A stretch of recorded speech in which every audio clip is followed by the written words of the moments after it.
The rate of consumer inflation continues to slow down, now almost to a rate economists consider normal. 2.5%, the lowest reading since February 2021, thanks to price declines for things like used cars, grocery staples, and a big one, energy. The average price for a gallon of gas is $3.25, according to AAA, 58 cents less than this time last year. But the cost of housing and going out to eat is still climbing.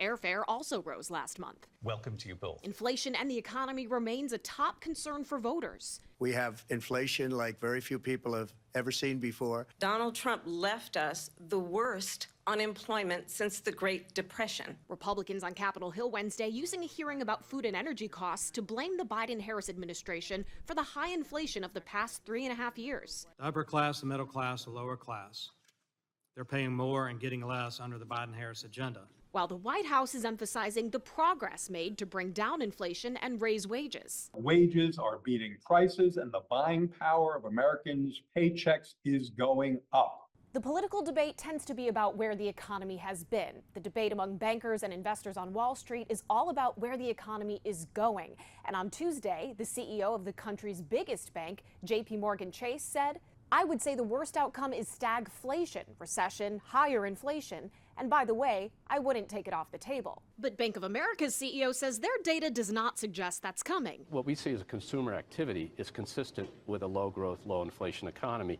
and has stabilized. Their analysts expect the Federal Reserve to cut interest rates by 1/4 point when they meet next week. And when they're done with cuts for this cycle, perhaps by 2026, interest rates will still be higher than they've been since 2006 or 2007. And those rates, that's actually a good thing because that's a more normal environment. We can't have a low rate structure.